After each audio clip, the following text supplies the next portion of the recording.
Ladies and gentlemen, today I'm here with the one double champ, Christian Lee. He will be defending his one lightweight title against Alibeg Rasulov in Tokyo, Japan on November 16th. How's it going today?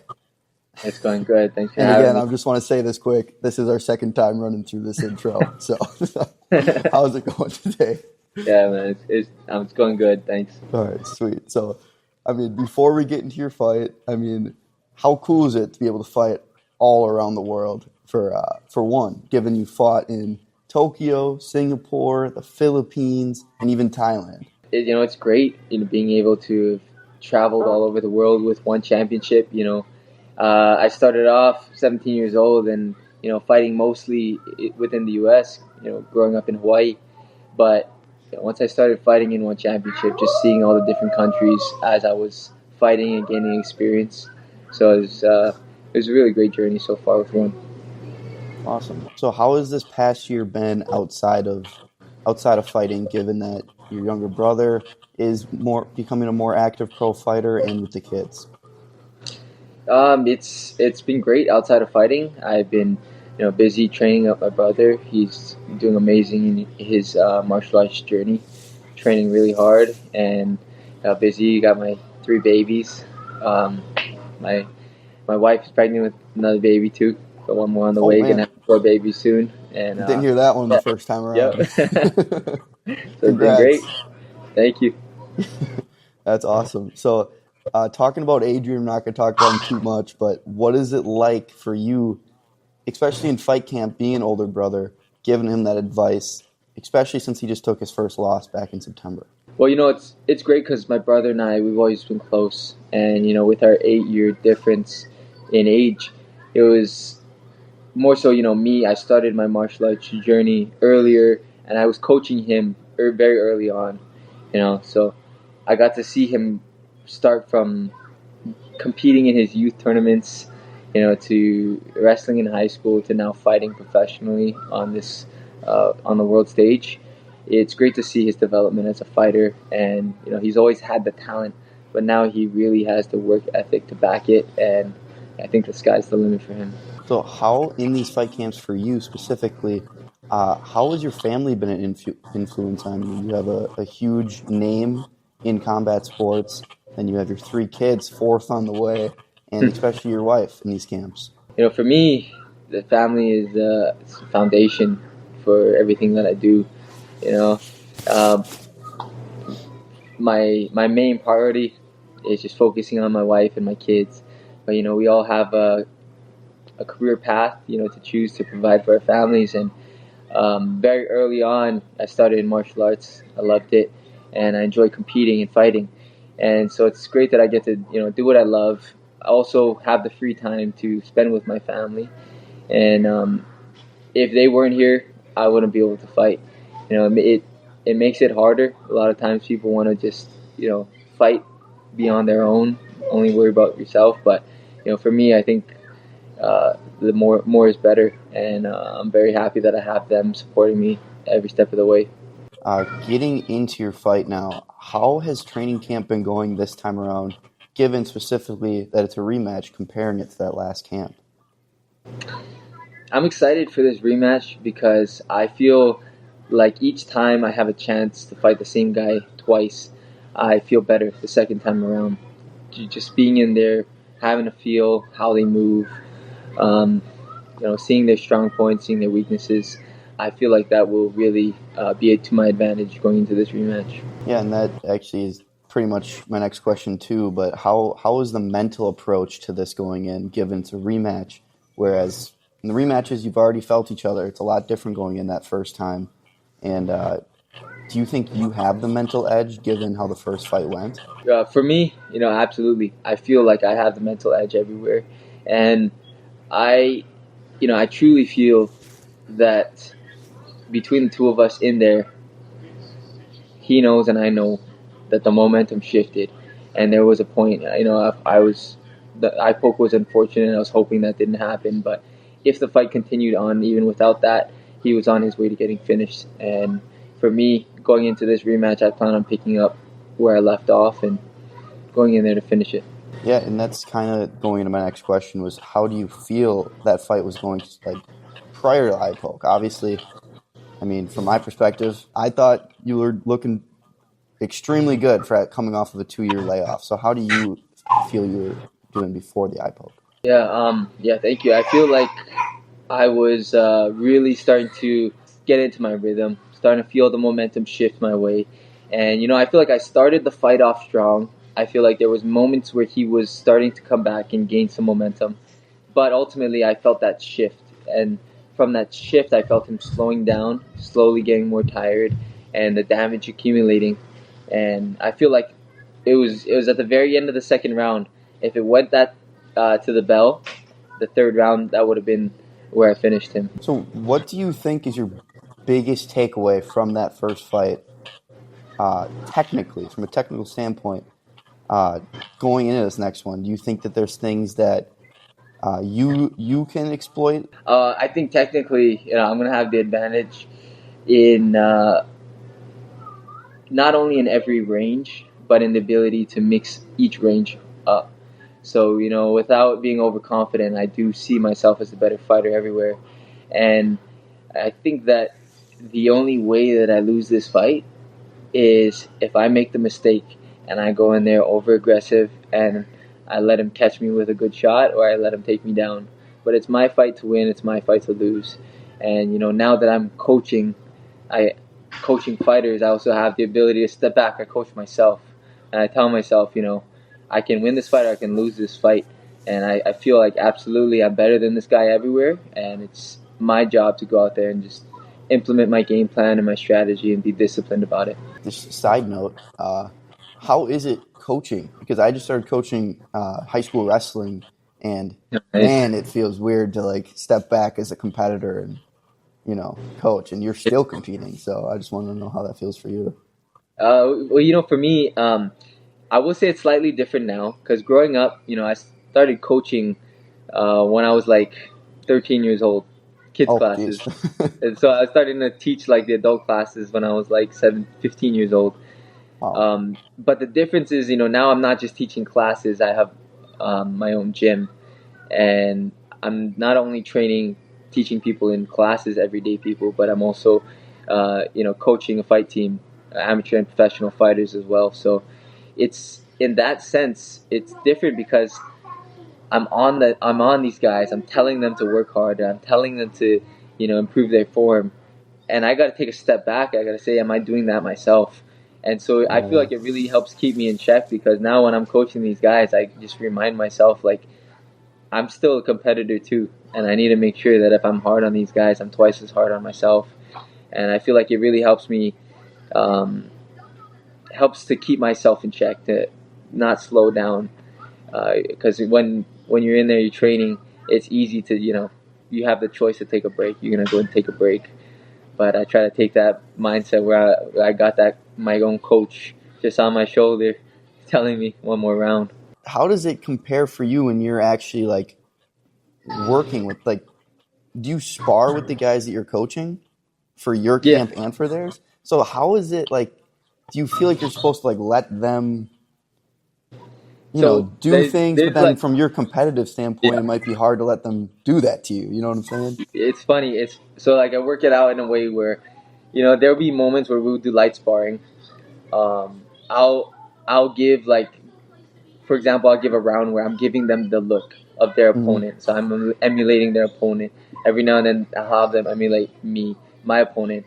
But when it comes to the serious hard sparring, if I have like for example, I have two guys they're fighting this weekend in Okinawa, both pro fighters, and they have their own guys they're sparring, and I have my own guys that I'm sparring.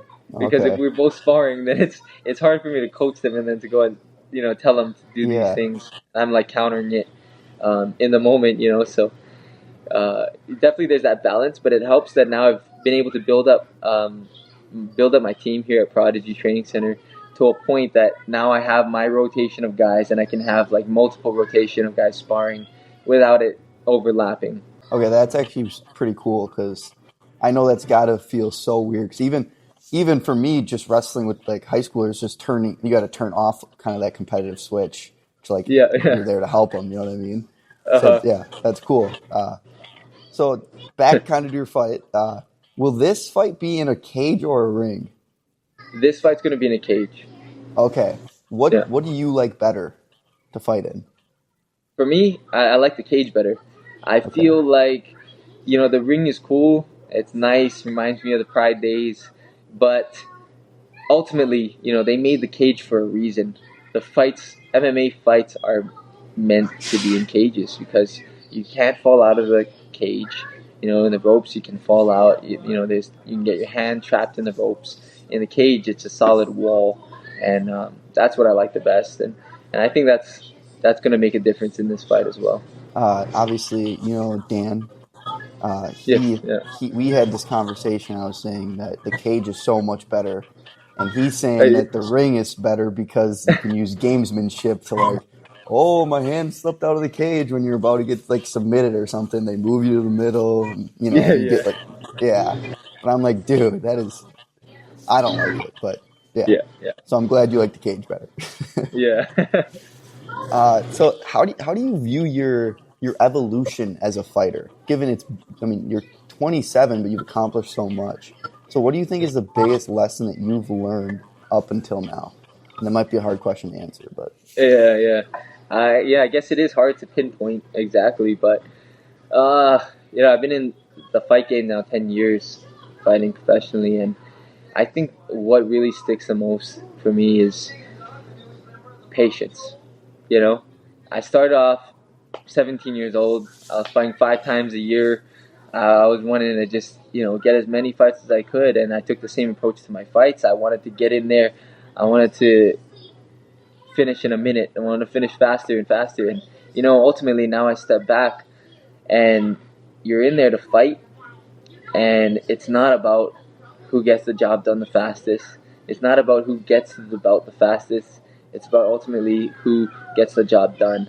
And so now, with all the experience from the years of fighting, I go in with the same approach. I tell everybody I'm going to finish this guy in the first round. But really, I know that if it comes down to it, I'm ready to go to war for 5 rounds. I'm ready to figure this guy out for 4 rounds and find a way to finish him in the fifth. And I'm prepared for every situation, whether it be a good or a bad one. So I think it goes for a lot of different aspects of martial arts. Just having that patience to just know when to push it hard in training. Before, a big thing was I would always overtrain myself. I wouldn't slow down, train hard Monday to Saturday, and then eventually at a certain point your body just can't handle it. So just being patient in all approaches, not only in my training but also in the fights, definitely has helped. yeah, that's cool you say that because one thing I've noticed is the higher level fighters that I've interviewed and talked to, they've all kind of said like, man, everybody's going to tell you I'm going to go out there and knock everybody out in the first round. But then the higher level guys are saying, yeah, of course I want to Yeah, knock them out in the first round, but I'm prepared for this, this, this, and that. You know what I'm yeah, saying? So it's because cool to hear you say it's a that. fight. Yeah, yeah, Yeah, yeah, that's cool. definitely. That comes with the experience, I feel. Yeah. So you hold multiple titles. You're the welterweight, lightweight champ in one. You've essentially been there your entire professional career, and you have the most wins and finishes in one MMA history. Yet, you're still 27 years old, which is absolutely insane. What type of opportunities and goals are you looking for long term after this fight? Not trying to Well, force you to look past this fight, but yeah, yeah. After I plan on fighting for some years, for some few more years, and I do have a few more goals. So I think the biggest thing is like guys set like the one world title. That's my goal. They get there, then they slow down because they've already reached their peak. For me, I feel like I'm still early on in my career. I feel like I have a lot more to accomplish, and without giving anything away, I plan on finishing my career being the best MMA fighter in the world, regardless of any other organization or title. So I'm gonna do what it takes to get that done, and one fight at a time. So So these next few questions, you're probably gonna have to dabble around, but I'm still gonna Yeah, ask yeah, them. yeah, you already know what I'm getting at. Yeah. Are there other fighters in other organizations that you look at and you're like, man, like if I was there, I could beat that guy or I could compete with these guys. And it's like you see guys like RDR, who was a 2 division champion one. I mean, he goes to the UFC and he's beaten guys like Kevin Holland, Robert Whitaker, Bo Nickel, and it's like the casual fan wouldn't even know that this dude that's running through these guys was a 2 division champ over at one. And I Hmm. just wonder if you ever look at that and like, man, that that could be me. Absolutely. I've always liked RDR. Back when he was fighting in one, we were both very respectful towards each other, and I love what he did in one championship. He came in there, he was undefeated. He ran through the middleweight division, won the belt, then went up to light heavyweight, won the belt there, and now he's transitioned on to the UFC. He's doing great there. I think he's on his way to a title shot. And for me, right now I'm with one championship. Very happy with one championship. They treated me well over the years. But if we look at the welterweight division in the UFC, we got JDM, and he's a very talented fighter. But I feel confident going in there with him today. Right now, I'd love to. If the UFC could give me a title shot, one championship versus the UFC, perfect. Win-win for everybody. Yeah. I would love that. But we'll see. And one thing I am confused about, so the lightweight weight limit in one is 170, right? It is. So that's Okay, why yeah, I yeah. say welterweight and not lightweight, because for me, I haven't been 155 pounds in like 10 years. Yeah, okay. I Yeah, can't wait to 170, and then my welterweight is 185. right, okay. Yeah, Yeah, I always forget that those are mixed up. yeah, yeah. Yeah. Kind of last few questions here. Uh, how long, or is there an age that you're looking to fight till, or is it until you accomplish what you want to accomplish? For me, it's I don't stop until I accomplish what I set out to accomplish, and I plan on stopping when I do accomplish what I set out to. Cool, cool. Uh, Final prediction for your fight. Let's say perfect world, everything goes amazing. Best camp of your life, best weight cut of your life. Give me a fight prediction, down to a T, how you get the job done. Down to a T. I'm gonna come out. I'm gonna touch him up early. I'm gonna drop him. I'm gonna mount him, throw some strikes, and it's gonna be a submission first round. Final message, not only for the fans, but to your opponent ahead of your fight on November 16th. To my opponent, this is nothing personal. We're here to go to work, and I'm looking forward to squaring off for a second time. To all the Awesome. fans, I hope they're all tuning in. I hope that they can, either catch the fight live in Japan or tune in on Amazon. And I'm looking forward to going in there and putting on a great show for everyone. Awesome. Good luck on November 16th, and thank you for your time today. Yeah, no worries, man. Thanks.